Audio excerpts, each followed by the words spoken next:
राम जी की चरण पादुकाएं। जय श्री राम मित्रों। राम जी के तपस्वी जीवन की तुलना में भरत जी का तपस्वी जीवन अधिक श्रेष्ठ क्यों है? बहुत ही भावुक प्रसंग है। प्रभु करी कृपा पावरी दीन्ही, सादर भरत शीस धरि लीन्ही। चरण पीठ करुणा निधान के, जनु जुग जामिक प्रजा प्राण के।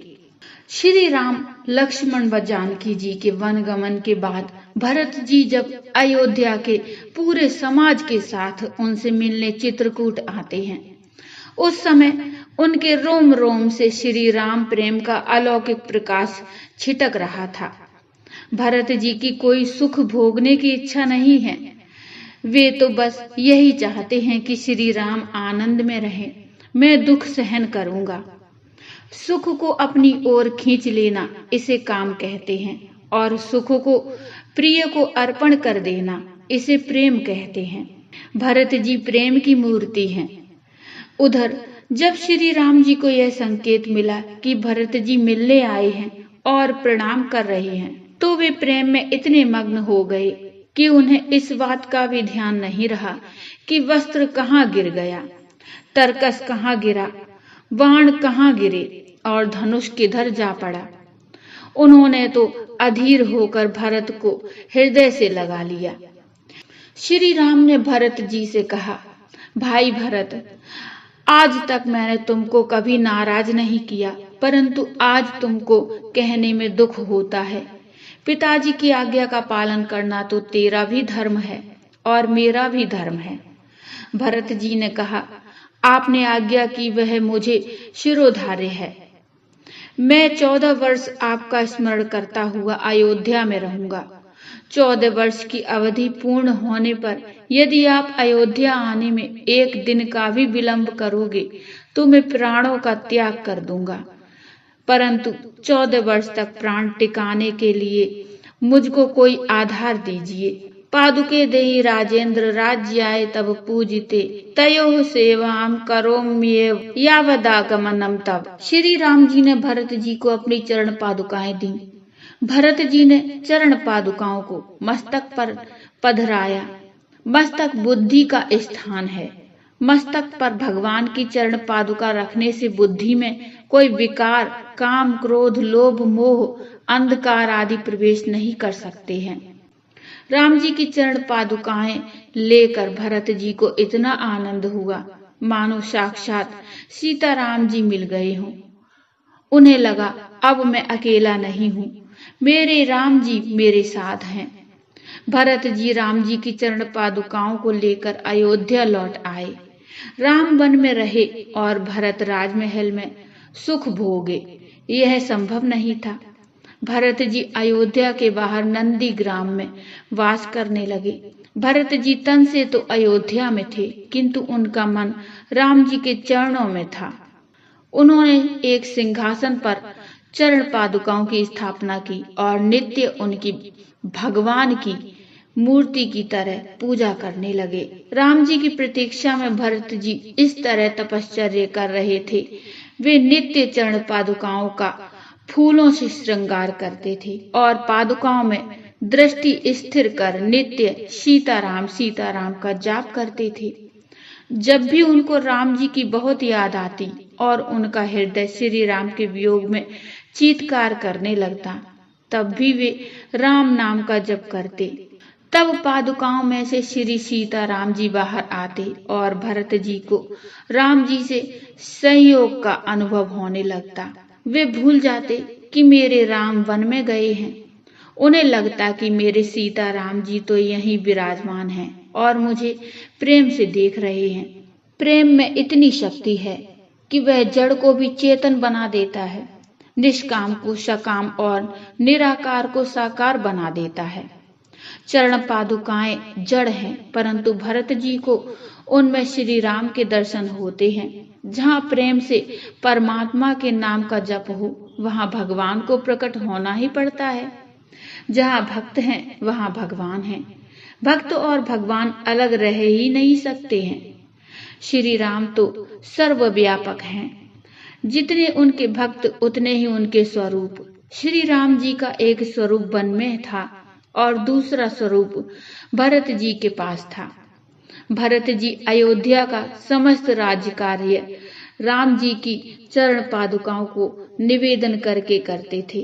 कोई भी काम पादुकाओं की आज्ञा के बिना नहीं करते थे। इस तरह अयोध्या में राम जी की चरण पादुकाओं का राज्य हो गया। मनुष्य भी जीवन में यदि सुखी रहना चाहता है तो उसे भरत जी की तरह अपने जीवन में एक नियम लेना होगा। वह प्रत्येक काम अपने ठाकुर जी से कहकर ही करे, क्योंकि हम तो ठाकुर जी के सेवक हैं। जो भी काम करें ठाकुर जी को बताकर करें, उनकी आज्ञा लेकर करें तो जीवन में कभी दुखी नहीं होना पड़ेगा। संयोग में सेवा किस रीति से करना चाहिए, यह आदर्श लक्ष्मण जी ने संसार को बताया और श्री राम जी के वियोग में मानव जीवन कैसा होना चाहिए, यह आदर्श भरत जी ने जगत को सिखाया। भरत जी का चरित्र हमें सर्व त्याग की शिक्षा देता है। राम जी वन में कंद मूल का सेवन करते थे, इसलिए भरत जी ने भी अन्न लेना बंद कर दिया। भरत जी ने 14 वर्ष तक अन्न नहीं खाया। वे गौमूत्र यावक व्रत करते थे। वे गाय को जौ खिलाते, फिर गोबर के साथ निकलने वाले उन जौ को धोकर साफ करते। गौमूत्र के साथ उनको उबालकर 24 घंटे में एक बार उसे ही ग्रहण करते थे।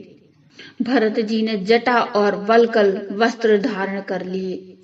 वे ब्रह्मचर्य व्रत का पालन करते थे। उन्होंने भूमि में गड्ढा खोदकर उस पर कुश का आसन बिछाया।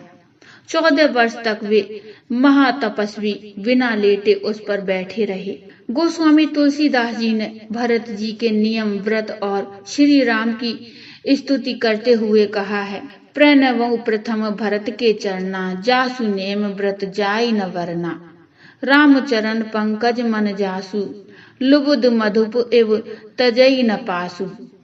अर्थात भाइयों में सबसे पहले मैं श्री भरत जी के चरणों को प्रणाम करता हूँ, जिनका नियम और व्रत वर्णन नहीं किया जा सकता, जिनका मन राम जी के चरण कमलों में भौरे की तरह लुभाया हुआ है, कभी उनका साथ नहीं छोड़ता है।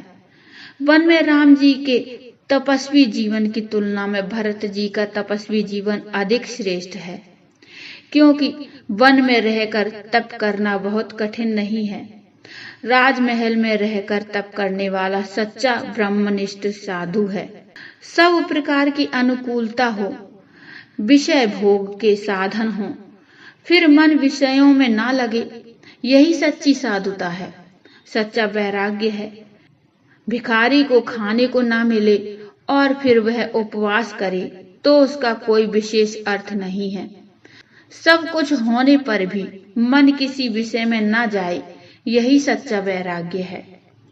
कुबेर के धन को भी लज्जित करने वाले राज्य वैभव के बीच भरत जी ऐसे रहते हैं जैसे चंपा के बगीचे में रहकर भी भौरा चंपा के फूलों से दूर रहता है।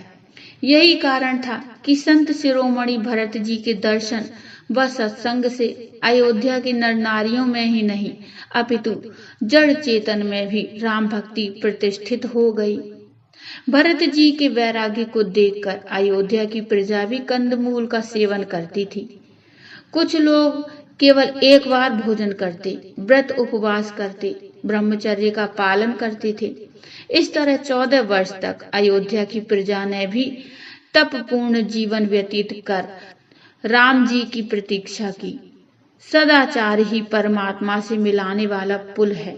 अतः भगवत दर्शन की इच्छा रखने वाले मनुष्य को दैवीय गुण संपन्न होना चाहिए।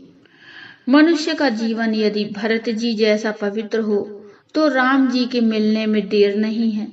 वे अवश्य हृदय प्रकाश में प्रकट होंगे। पूर्ण होए सुख स्वप्न मिलन का, रहे दूर श्री राम नहीं। या पद पद्म पराग प्रसादी, मन अली तजे सुधाम नहीं। तो बोलो जय श्री राम। मित्रों, ये प्रसंग आपको कैसा लगा मुझे कमेंट में बताइए। कमेंट में जय श्री राम अवश्य लिखिए। प्रसंग अच्छा लगा हो तो लाइक करिए और चैनल को सब्सक्राइब कर लीजिए। मिलते हैं एक नया प्रसंग, नई कथा लेकर। तब तक के लिए जय श्री राम।